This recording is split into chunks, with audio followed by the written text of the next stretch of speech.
శ్రీమాత్రే నమః. జై లలితాంబికాయే నమో నమః. ఈరోజు అతి శక్తివంతమైన లలితా సహస్రనామంలో మన బంగారు లలితమ్మ గురించి 112వ శ్లోకంలో ఏం వివరిస్తున్నారో మనందరం చక్కగా తెలుసుకుందామండి. అమ్మ గురించి తెలుసుకోవడము అంటే అమ్మకి చేరువుగా ఉండడమే. ఈ భాగ్యం అందరికీ అమ్మవారు ఇవ్వరండి, కొందరికి ఇస్తారు. నాకు తోచిన, నా మెదడుకు తోచిన భాషలోని అమ్మ మీద ప్రేమతో, అమ్మ మీద ఇష్టంతోనే నేను చెప్పడానికి ప్రయత్నిస్తున్నాను. చాలామంది కామెంట్స్లో మంచిగా రాస్తున్నారు. మా ఇంట్లో పిల్లలు కూడా సులువుగా వినేటట్టు చక్కగా లాలిపాటలాగా మీ శ్లోకాలు తాలూకు అర్థాలు ఉన్నాయని చాలా చాలా ధన్యవాదములండి. నాకు కూడా ఏమీ రాదు,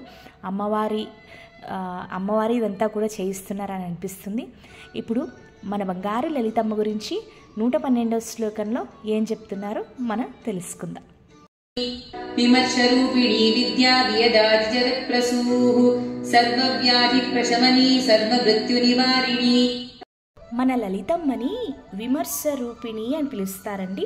548వ నామము.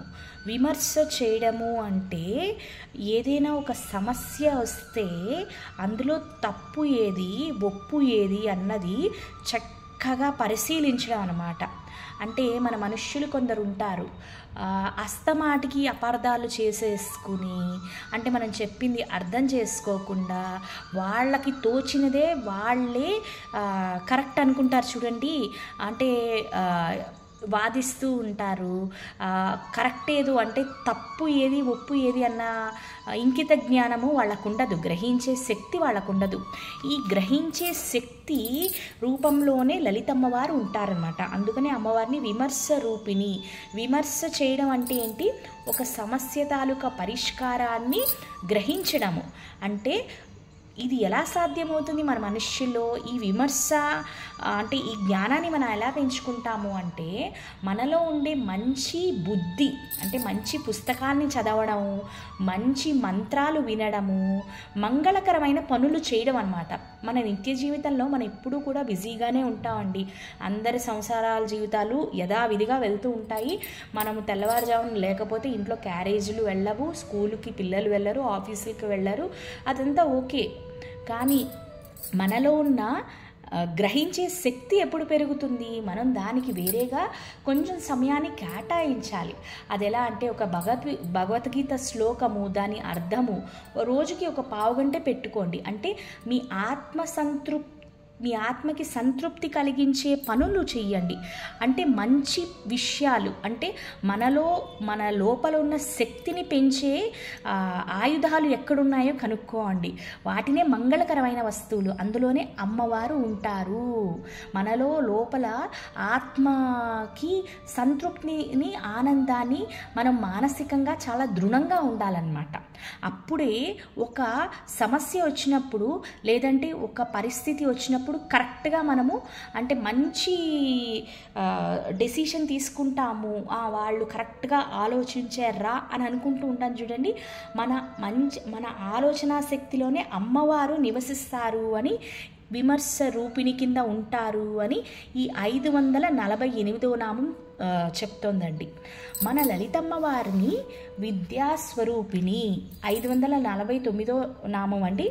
ఆమె సాక్షాత్తు సరస్వతీ మాత, మాతంగి శ్యామలా స్వరూపిణి. ఇక్కడ లలితమ్మన్న, సరస్వతీదేవన్న, శ్యామలాదేవన్న అందరూ ఒకే అమ్మవార్లండి. ఆదిమూలం ఒకటే, కాకపోతే పేర్లే వేరన్నమాట. ఇంకొకటి ఏంటంటే మనం చాలాసార్లు చెప్పుకున్నాం ముందు శ్లోకాలలో కూడా, ఒక కొత్త ప్రపంచాన్ని నిర్మాణించాలి అంటే ముందు లలితమ్మ గర్భంలోంచి బ్రహ్మ, విష్ణు, మహేశ్వరుడు ముగ్గురు వస్తారు. బ్రహ్మదేవుడు ఏం చేస్తారు? ముందు ఆకాశాన్ని అంతా సృష్టిస్తారు. అక్కడి నుంచి ఈ గాలి, నీరు అన్నీ కూడా వస్తాయి. దాని తర్వాత మనుష్యులు, చెట్లు, అంటే ఇప్పుడు గాలిని ఫస్ట్ సృష్టించకుండా మనుషుల్ని సృష్టిస్తే ఏమవుతుంది? మనుషులు పీల్చడానికి గాలి ఉండదు. అందుకని ముఖ్యమైన వస్తువులన్నీ కూడా పుట్టించి అప్పుడు మానవాళిని, జంతువుల్ని, చెట్లని అన్నింటినీ బ్రహ్మదేవుడు పుట్టిస్తారనమాట. ఆది మూలం ఎవరు? మరి బ్రహ్మదేవుడిని పుట్టించింది ఎవరు? ఆ బంగారు లలితమ్మని 550వ నామం సూచిస్తోంది. అంటే ఈ ప్రపంచంలో ఏది మొదలు పెట్టాలన్నా, ఏది పుట్టుకురావాలన్నా లలితమ్మ వల్లే సాధ్యము అని. మన శరీరంలో ఎలాంటి అనారోగ్యాలున్నా సరే అవి సులువుగా తగ్గిపోవాలి అంటే లలితమ్మ కాళ్ళు పట్టుకోండి. అంటే కొన్ని అనారోగ్యాలు ఉంటాయండి, అవి డాక్టర్లు కూడా ఏం చేయలేము, మనుషులు కూడా ఏం చేయలేరు. ఆ పరిస్థితిలోనైనా ఆ వ్యాధి వచ్చిన మనిషిని ఉన్నన్ని రోజులు కూడా మానసికంగా ఆనందంగా ఉండేటట్టు మనం చూసుకోవాలండి.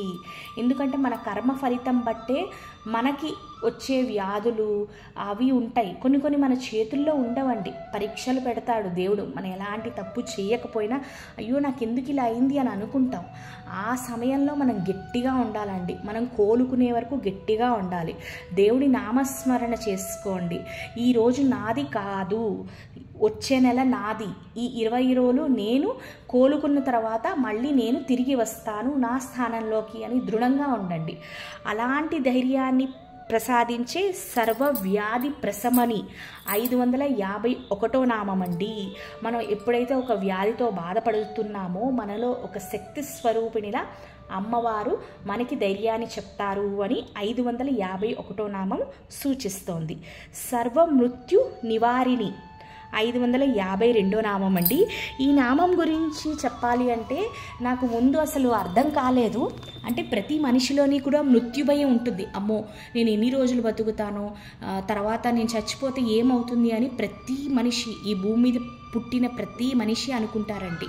కానీ లలితమ్మ వారు ఏం చేస్తారు, నిజంగా ఎవరైతే అమ్మవారు భక్తి వాటికి ప్రాముఖ్యతనిచ్చే వాళ్ళు ఉంటారు చూడండి, వాళ్ళకి ఒకటే తెలియజేస్తారు, ఈ ప్రపంచం అశాశ్వతము, ఈ వస్తువులు, ఈ బంగారము, ఈ మనుష్యులు, ఈ బంధాలు అన్నీ కూడా అశాశ్వతము. మన ఆత్మ వెళ్ళి పరమాత్మలోకి కలిసిపోయిదే నిజం అన్నమాట. ఇది ఆ భక్తులకి తెలియచేస్తారనమాట. అప్పుడు ఆ భక్తుడిలో ఏమవుతుంది, నేను చచ్చిపోయినా ఎక్కడికి వెళ్తాను, నా లలితమ్మ దగ్గరికే వెళ్ళిపోతాను కదా, అమ్మలోనే కలిసిపోతాను కదా అన్న ధైర్యం వచ్చేస్తుంది. ఎప్పటికైనా వెళ్ళిపోవాల్సిందే కదండి. అందుకనే అమ్మవారు మనలో ఉన్న మృత్యు భయాన్ని తీసేస్తారు. దీంతో 112వ శ్లోకం అయిపోయిందండి. మీ అందరికీ నచ్చితే తప్పకుండా లైక్ చేయండి. శ్రీమాత్రే నమః. లోకా సమస్త సుఖినో భవంతు. శ్రీచక్రరాజసింహాసనేశ్వరి శ్రీలలితాంబిగయే భువనేశ్వరి ఆగమవేద కళామయ రూపిణి అఖిల చరాచరా జనని నారాయణి నాగకంకణ నటరాజ మనోహరి జ్ఞాన విఘ్నేశ్వరి రాజరాజేశ్వరి శ్రీచక్రరాజసింహాసనేశ్వరి శ్రీలలితాంబిగయే. ఈ ప్రపంచంలో ఉన్న ప్రతి భక్తుడు, ప్రతి బిడ్డ తరపు నుంచి ఆ లలితా పరమేశ్వరికి హృదయపూర్వకంగా మదర్స్ డే శుభాకాంక్షలు. శ్రీమాత్రే నమః. సర్వం శ్రీలలితార్పణమస్తు.